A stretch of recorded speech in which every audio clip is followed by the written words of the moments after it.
അസ്സലാമു അലൈക്കും വറഹ്മത്തുള്ളാഹി വബറകാതുഹു. ബിസ്മില്ലാ അൽഹംദുലില്ലാഹി റബ്ബിൽ ആലമീൻ. സഹോദരങ്ങളെ, റസൂലുള്ളാഹി സ്വല്ലല്ലാഹു അലൈഹി വസല്ലമ ആയത്തുൽ കുർസിയുടെ മഹാത്മ്യം നമുക്ക് പഠിപ്പിച്ചു തരുന്നത് നമുക്ക് കാണാം. റസൂല് പറയുന്നു, മൻ ഖറഅ ആയത്തുൽ കുർസിയ്യി ഫീ ദുബുരി കുല്ലി സ്വലാത്തിൻ.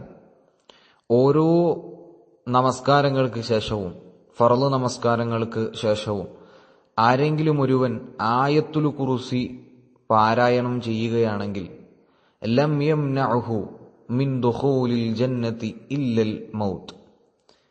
അവന്റെ സ്വർഗത്തിലേക്ക് അവനെ എത്തിക്കുന്നതിൽ, പ്രവേശിപ്പിക്കുന്നതിൽ ആകെ തടസ്സമായി നിൽക്കുന്നത് അവന്റെ മരണം മാത്രമാണ് എന്ന് റസൂലുള്ളാഹി സ്വല്ലല്ലാഹു അലൈഹി വസല്ലം പഠിപ്പിക്കുകയാണ്. എന്ന് പറഞ്ഞാൽ 5 നേര ഫർള് നമസ്കാരങ്ങൾക്ക് ശേഷവും ആയത്തുൽ കുർസി പാരായണം ചെയ്യുന്ന ഒരു മനുഷ്യനെ സംബന്ധിച്ചിടത്തോളം അവനും അവന്റെ സ്വർഗത്തിനുമിടയിലുള്ള ആകെയുള്ള ഒരു തടസ്സം അത് അവന്റെ മരണം മാത്രമാണ് എന്ന് റസൂല് നമ്മളെ പഠിപ്പിക്കുകയാണ്.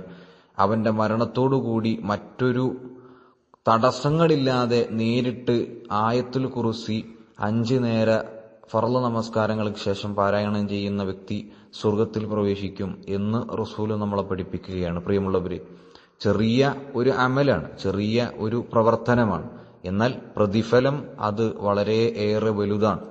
അത്തരത്തിലുള്ള പ്രവർത്തനങ്ങൾ നമ്മുടെ ജീവിതത്തിൽ പ്രാവർത്തികമാക്കിക്കൊണ്ട് മുന്നോട്ടു പോകാനുള്ള തൗഫീഖ് അല്ലാഹു സുബ്ഹാനഹു വ തആല നമുക്ക് എവർക്കും നൽകി അനുഗ്രഹിക്കുമാറാകട്ടെ. വസ്സലാമു അലൈക്കും വറഹ്മത്തുള്ളാഹി വബറകാതുഹു.